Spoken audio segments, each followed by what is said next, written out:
What is up, everyone, and welcome to a very different video for myself. I've acquired this vehicle and I figured while I've got it, I'm going to give you guys my thoughts.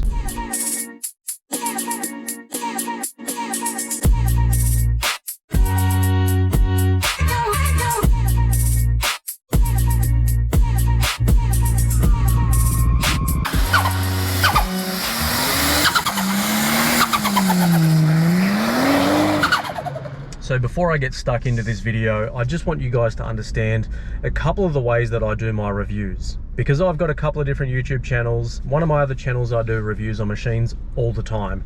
And one thing that a lot of people have learned is I will give you my genuine, honest opinion of something, whether it's genuinely factual or across the board. If I'm testing a product, I'm going to give you my review on that product. Whether it's faulty, whether it's correct, whether it's wrong, I'm going to tell you guys what I think. And to make it even easier for this video, no one is paying me to do this. Hyundai didn't give me this car. I've just ended up with it in my possession for a short period, which means I can tell you absolutely every thought that I have about this and not have to worry about someone paying me or not.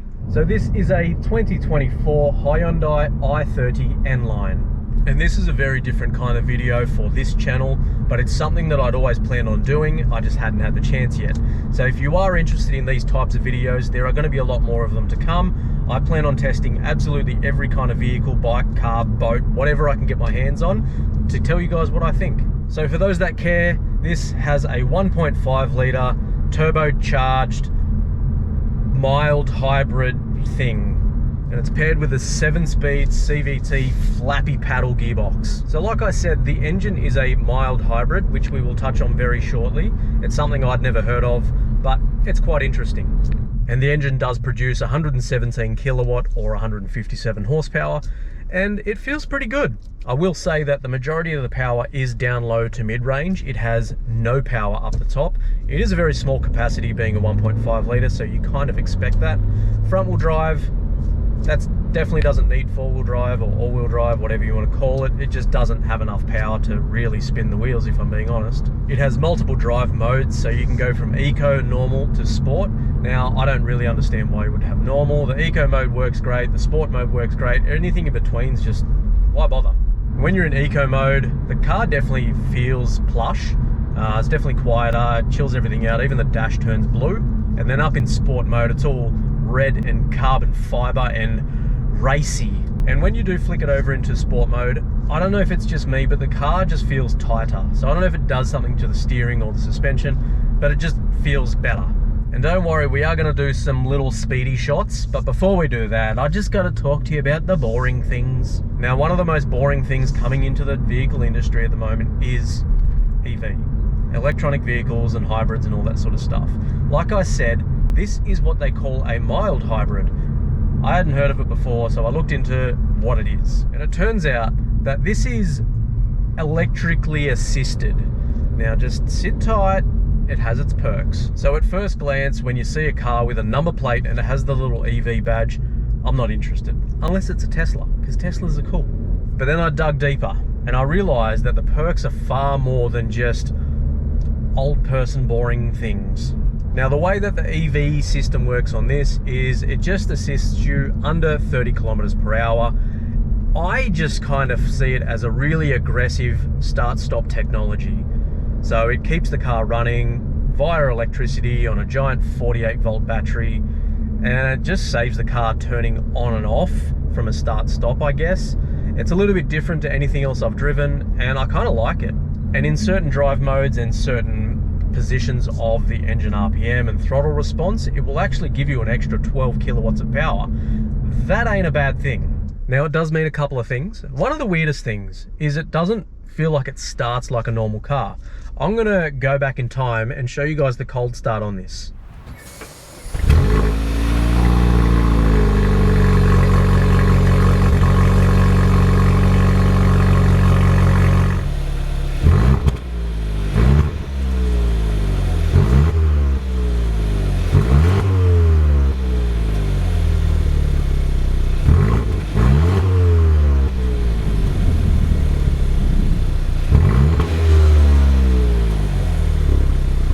So as you could hear, it was just kind of on. There's no turning of the engine, and just, it's on. It's great. It works well. It does ruin the anticipation of the cold start, but it works quite well. And to be honest, for a completely standard car with 300 kilometers on it, it sounds pretty good.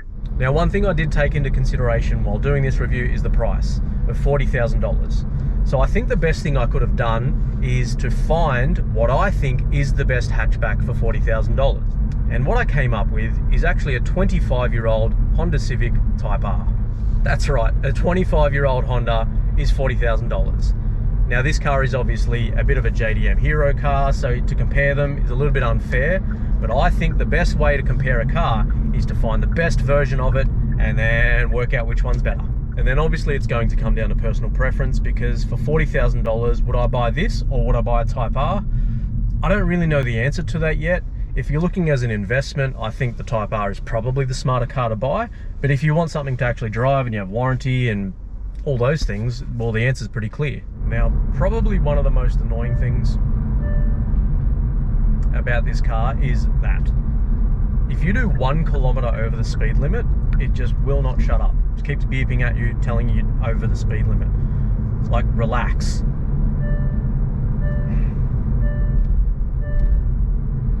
Okay, I get it. Now, there is a way to turn that off, of course, but you need to turn that off every time you get in the car.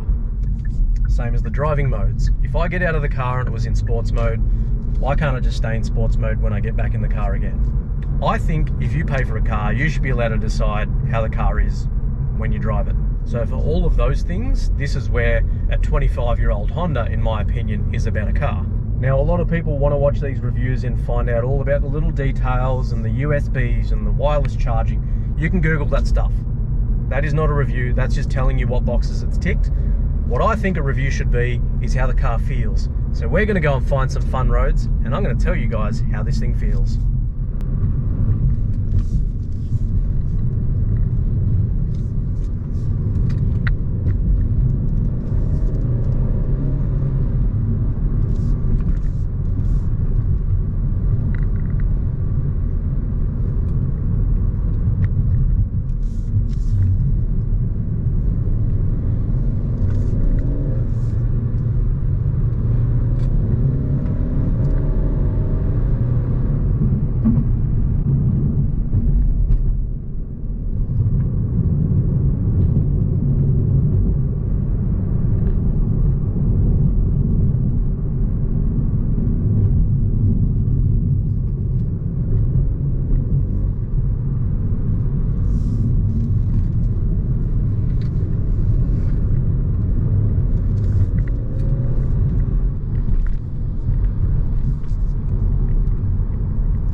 Such a great little car.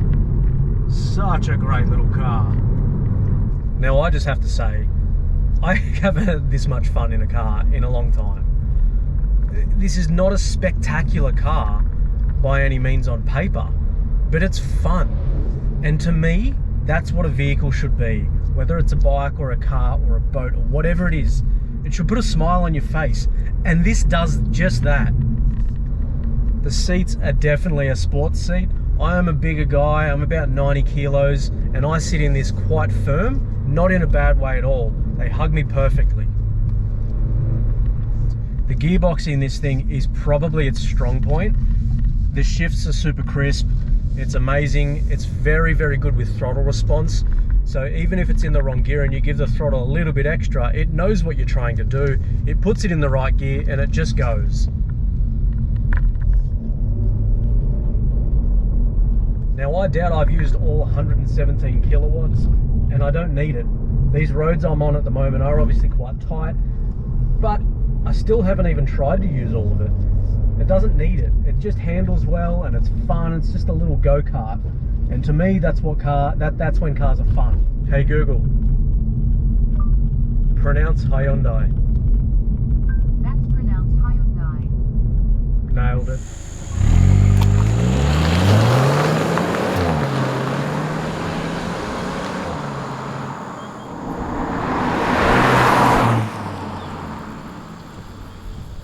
And just quickly, if you would like to support the channel, just saying. Now I would like to just circle back to some of the benefits of an EV, because people, myself included, typically see the EV badge or the sticker on the number plate and kind of rule it out as a cool car. But there are a couple of hidden perks. Firstly, in Australia, everything's expensive. It is ridiculously expensive, especially for vehicles. If you own multiple cars, you are paying thousands and thousands and thousands of dollars just in registration, insurance, all the crap that comes with it, not even including the car and maintenance itself. When you have a little EV approved badge on your car or whatever the heck it needs to be, you actually pay a lot less for your registration because there's some carbon points, emissions. I don't know, it keeps someone happy and it costs you less to run the thing. And I'm assuming that that rule was kind of created when things like the Toyota Prius came out, which, not a cool car. A car like this, however, definitely lots of fun, still has petrol, still has a turbo, and it makes all the noises, yet you still get those benefits of the EV. There are, of course, other little things like regenerative braking, so it charges that battery while you're braking, and because it's taking up some of that power to recharge the battery, it does take less braking power to slow the car down. Therefore, you're not wearing your brake pads out as quick. So when it's something like this that's barely a hybrid, you're kind of getting all the perks of the EV without having to drive a Toyota Prius. So I think the big question is, would I buy this car? And I'm going to be honest, the answer I'm about to give you isn't the one I expected. I think that kind of gives it away, because I did not expect this car to be so much fun on those twisty roads. And just for that, I would 100% buy this car if I wanted a hatchback for $40,000. Now, if you know of a hatchback that's better than this one, around that same price, let the company know. Tell them that Mitch needs to take that thing for a drive and let the world know what you think. Because if you can show me a better hatchback than this for the same price, I'm going to be really impressed with it. So guys, on that bombshell, I'm going to say thank you so much for watching. Please click that subscribe button. It's going to help the channel greatly, because no one wants to give a $40,000 car to someone with under 200 subscribers. So you need to help me out there. Hit those buttons. Thanks for watching, and we'll see you on the next one.